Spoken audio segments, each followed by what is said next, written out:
Ako po ay isang Filipino. Pinaiimbestigahan ng Bureau of Internal Revenue, si suspended Bamban Tarlac Mayor Alice Go, at mga kumpanyang iniuugnay sa kanya, para sa posibleng tax evasion.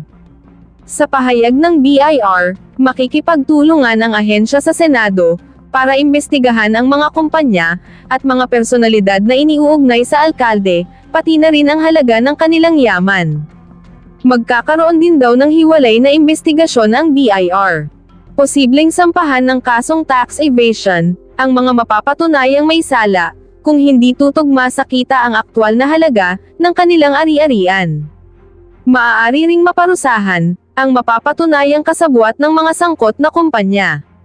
Handa naman daw makikipagtulungan ang kampo ni Mayor Alice Go, sa gagawing imbestigasyon ng BIR.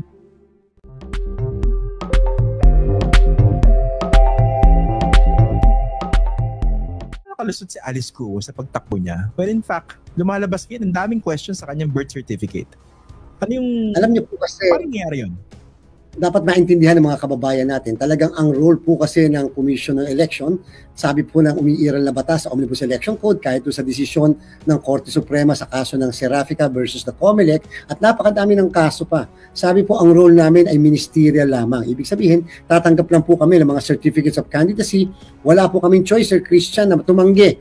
Kaya nga po meron dyan, nagpa-file, siya daw po si Bathala, may nagpa-file dyan, naniniwala sa mga buwan at mga bituin, yung mga posisyon ng mga buwan at mga bituin. May nagpa-file dyan, lalo na pagka presidente ang involved or candidate for president, na siya daw ay naniniwala sa mga duwende para pa-asenso ng ating bansa. Meron nagpa-file 25 years of age, samantala ang position president na dapat ay 40 years of age. No choice ang COMELEC, pero tanggapin po ang mga certificates of candidacy na yan.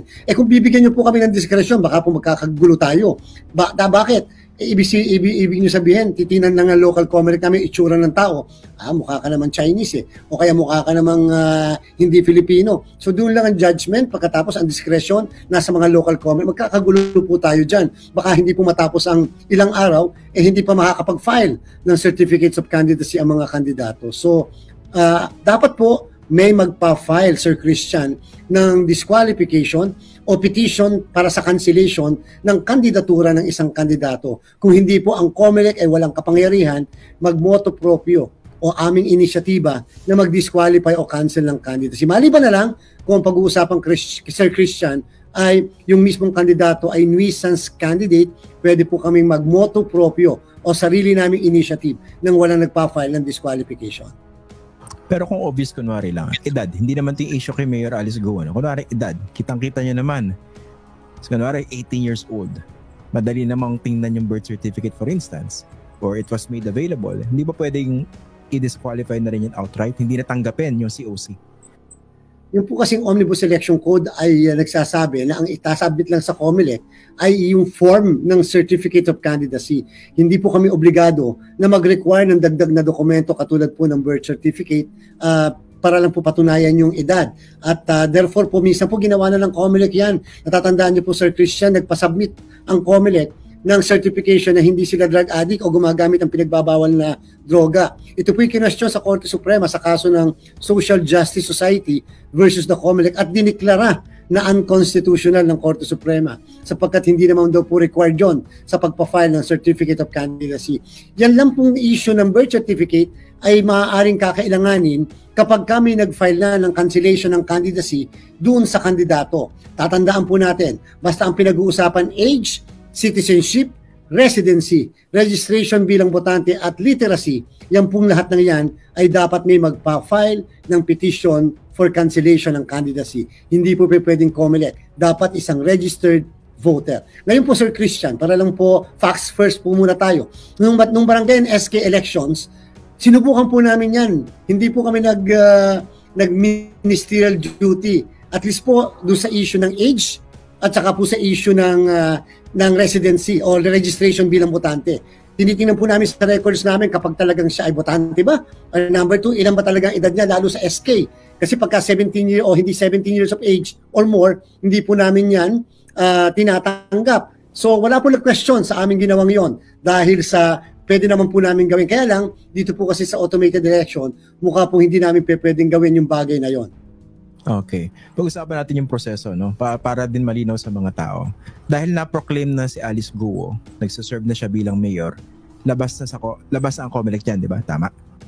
Ang jurisdiction po, Sir Christian, ng COMELEC ay nagsisimula sa filing ng Certificates of Candidacy hanggang sa matapos yung tinatawag na election period, which is more or less 30 days after the election. In fact po, ang sabi ng Supreme Court sa kaso ng Peñera versus COMELEC na nakalagay po sa Republic Act 9369, yung automation law, kahit mag-file ng certificates of candidacy ang mga kandidato mula October 1 to 8 nitong darating na taon, ang COMELEC ay wala pang jurisdiction, wala kaming kapangyarihan na filean sila ng kaso, wala kaming kapangyarihan na magtanggal ng mga campaign materials kahit ang pagmumukha nila ay nakalahad na, nakalantad na sa may EDSA o kung saan man. Wala po kaming karapatan na pagpasubmit ng gastos nila mula po sa October 1, kahit nag-file ng candidacy, hanggang po sa isang araw bago yung unang araw ng campaign period. Ano po ibig sabihin nun, Sir Christian? Ang campaign period po sa national position ay 9 na pong araw bago mag-eleksyon. So more or less po, February 12 po yan, o February 11. Pagka naman po ang local, ito po ay magsisimula ng 45 days bago mag-eleksyon. Ang sabi po ng Peñera versus COMELEC case, magsisimula lang ang kapangyarihan namin o yung pagiging kandidato ng kandidatong yan sa unang araw ng campaign period. Ibig sabihin, mula October, November, December, January at hanggang doon sa unang linggo ng Pebrero, makikita niyo mga mukha nila sa telebisyon, sa radyo, sa dyaryo, umiikot na sila, namimigay na ng kung ano, nagkakamay na sa mga kababayan natin, hindi pa po sila pwedeng filean ng kahit anong kaso sapagkat hindi pa po sila kandidato, Sir Christian. Okay, understand. Teka lang, bago ko itanong yung susunod na tanong ko, Chairman, kasi patola po ako dito sa Facts First eh. Sabi ni Antonio Alihan, Christian, read and understand the Philippine Omnibus Election Code. Tapos all caps dapat yung first letters kasi proper noun yan. Are you dumb? I hope not. Antonio, kung napansin mo yung linya ng pagtatanong ko, parang alam ko yung sagot, di ba? Pero hindi ko pinipresume na alam ko yung sagot kasi alam naman ni COMELEC Chairman George Garcia na matagal kong kinover yung COMELEC. Actually, nakilala ko na siya bago pa siya nag-COMELEC Chairman while I was covering different elections. Familiar po ako dun sa pinag-uusapan namin. But again, as a show host, wala ko itanong ito. Okay? Sir Christian, mas maganda po yung gano'n na talagang alam niyo po sa mga kababayan natin nanonood, nakatuto. Maganda po na kahit yung ating pong anchor, as if nagtatanong na hindi niya alam yung kasagutan para po at least maintindihan po ng mga ordinary nating kababayan. Yan po yung maganda dito sa Facts First. Pasensya na, Chairman. Isisingit ko lang din eh. Eto, kunwari, susunod na tanong ko, alam ko naman yung sagot, di ba? Pero gusto ko magpaliwanag dito si Chairman. Okay? So, paano mapapanagot? Kunwari, gustong patanggal itong si Alice Guo, sakalin talagang lumabas na yung kanyang mga dokumento, peke or very spurious. So, ang pinagmulan lahat yan, yung birth certificate sa daming tanong, di ba? So, paano siya mapapatanggal? Ang sagot dyan, di ba, yung quo warranto? Ayan na, sinasabi ko lang sa iyo, Antonio, alam ko na yung sagot. Paki-explain po yung quo warranto at ano po yung pinakasustansya niyan. Ganito po, Sir Christian, kapag po walang na-file na petisyon o cancellation ng candidacy ng isang kandidato doon sa panahon na nag-file siya ng candidacy, hanggang sabihin na po natin na naproklama siya. Wala pong case sa COMELEC. Kasi po, Sir Christian, liliwanagin natin, pag po may kaso sa amin, kahit nanalo yung mismong kandidato, pwede pa rin namin siyang tanggalin. Hindi nawawala ang jurisdiction ng COMELEC, lalo pat local position siya. Mawawala lang po ang jurisdiction namin sa position ng President, Vice President, Senator, at House of Representatives sapagkat may iba't ibang tribunal po pagkatapos maproklama. Pero kahit maproklama ang local, may jurisdiction po kami. Kung walang na-file na kaso bago mag-proclaim ng kandidato, wala po kaming jurisdiction and therefore, ang mangyayari po, magiging ma-elect po siya, mapoproklama po siya, magiging mayor, governor, vice mayor at sangguniang panlalawigan o bayan. Ngayon po, pag nagkaganon, dahil wala ng jurisdiction ng COMELEC, sino po ang pwede mag-question? Pwede po yung mag-question ng Solicitor General sa ating po mga korte sa pamamagitan ng tinatawag na petition for quo warranto. May nangyari na pong ganyan na kung saan yung isang mahistrado natin ng Korte Suprema ay kinwestiyon sa pamamagitan ng quo warranto at siya po ay hindi pinalad na manatili doon sa pwesto. So pwede po siyang tanggalin sa pwesto na yon. Pagkatapos po, dahil nga sa kung merong palagay natin ay pagsisinungaling, lalo po sa kanyang certificates of candidacy halimbawa, pwede po siyang ma-filean, pero sa korte na rin po. o sa piskalya tapos sa korte ng tinatawag na perjury. Pwede rin pong falsification, yung pong ipapile. At kung sakasakali po, may mga nagawa siyang bagay in relation sa kanyang pagiging public elective official sa Office of the Ombudsman din. Ang pwedeng may jurisdiction naman sa opisina sa isang tao na elected public official. Kaya ngayon, di ba, temporarily suspended siya, no? Preventive suspension yung inimpose sa kanya. Pero yung kawaranto, dagdag ko na lang po, di ba, ang ibig sabihin yan, anong karapatan mo na hawakan yung posisyon na yan? Okay? Tama po. Ang tawag po dyan, eligibility. Eligibility, Sir Christian, ang tawag po dyan. Ayan. Pasensya na, Chairman, ipapasiklab lang ako kay Antonio. Baka sabihin, hindi ko alam yung sinasabi ko, no?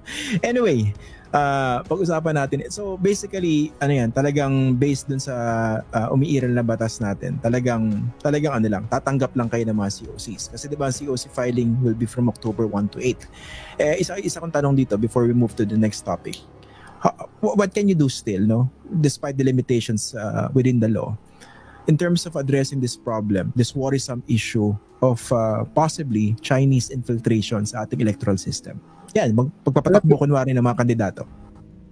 Alam niyo po, dyan po papasok talaga ang vigilance ng ating mga kababayan. Alam niyo po, Sir Christian, kung kalahating milyon ng kandidato sa buong Pilipinas magmula sa opisina ng senador hanggang sa konsehal, hindi naman po namin alam at kilala yung lahat ng tumatakbo, kahit nga po yung local COMELEC namin sa syudad nyo o sa bayan niya, sa sobrang laki niyan, hindi naman po namin alam at kakilala yung lahat ng tumatakbo dyan. Kakailanganin po talaga ang vigilance nung either kalaban ng kandidato o kaya lang po isang registered voter na dapat magpapile ng certificate of candidacy. Sapagkat again, wag niyo po ipagkakatiwala sa amin sa pagpapile pa lang na ito, nako, sa mata pa lang, ito hindi ito Pilipino. Naku, medyo iba ang kulay nito, hindi ito Pilipino. Hindi po pwedeng ganun ang pag-judge po ng mga local COMELEC natin. Ito po magre-require ng presentation of evidence, magre-require ng appreciation of evidence, magre-require ng hearing kung kinakailangan, at pagsagot para mabigyan ng tinatawag na due process. Kaya po, hindi kaagad dyan, basta-basta isipin nyo po, kung kayo po yung nasa kalagayan ng isang kandidato, kung hanapan ko kayo ng kung anong dokumento, teka muna, submit nyo ako ng mga ganito, pagbigyan mo ako ng barangay certification, okay, provide mo ako ng ganyan. Aba, hindi na po kayo magiging kandidato kapag po na gano'n. Kaya po ginawa mismo yan ng ating mga mambabatas na maluwag ang pagpapile ng candidacy, subalit pwedeng questionin anytime. Pero may nangyari na ba, for instance, kunwari naging vigilant yung kalaban, kunwari may tumakbong quote-unquote Alice Go, teka, hindi naman Pilipino yan, ang daming tanong sa birth certificate niyan, dumulog sa COMELEC kasi nasa jurisdiction niyo pa dahil kandidato pa lang siya, na hindi na umabot doon sa eleksyon, hindi na napatakbo, natanggal na sa listahan. Napakadami na pong ganung pagkakataon. Although, meron din mga pagkakataon, Sir Christian, di ba, meron nga isang kandidato for president na questions sa napulot lamang, foundling, at alam niyo na kung sino ang aking tinutukoy. Hindi po ba kinwestiyon din yung kanyang citizenship kasi naging foreigner na daw, and therefore hindi na niya pwede makuha pa yung natural born status bilang Pilipino. Namuntik na siyang matanggal bilang kandidato, buti na lang nag-issue ng restraining order ang Korte Suprema. So nangyayari po yan. Nagagawan po ng paraan na madesisyonan kaagad ng COMELEC bago mag-eleksyon. Again, pag local position, kahit manalo siya, kahit na isang taon na tapos ang eleksyon, kaya rin siyang tanggalin ng COMELEC, at ang pwede po makaupo, Sir Christian, ito po kapag po ang issue ay age, citizenship, residency, registration bilang botante, at literacy, at natanggal dyan sa bagay na yan, ang makakaupo po ay second placer, sabi ng Korte Suprema, hindi po yung succession, hindi si Vice Governor, hindi si Vice Mayor, sapagkat sabi ng Korte Suprema, as if walang nanalong number 1 na kandidato, and therefore kung sino yung number 2 is the number 1. Take note, pag finailan nyo sila ng kaso tungkol sa 5 binabanggit ko na grounds, yan po ay hindi disqualification. Ang tawag po dyan, misrepresentation. Ibig sabihin, nagsinungaling ka kasi, kaya ka pinaparusahan. Kaya nga, maliban sa disqualification, Sir Christian, meron pang election offense. So, ibig sabihin ko po, pwede pa rin namin silang tanggalin kahit na sila ay nanalo na. Basta merong pending na disqualification case or cancellation ng candidacy sa atin. Inuulit ko po, kapag ka ang grounds yung 5 binabanggit ko, Sir Christian, age, citizenship, residency, registration bilang botante, age, literacy, able to read and write. Pag na-cancel ang kanilang kandidatura, ang dahilan ay hindi dahil sa disqualification. Kung hindi ang dahilan, sabi ng batas, ay tinatawag na misrepresentation. Ibig sabihin ng misrepresentation, hindi ka naging totoo, sinungaling ka, kaya kinakancel ang candidacy mo. At ang taong kinancel ang candidacy, hindi pwedeng mapalitan, walang substitution, dahil hindi siya disqualification.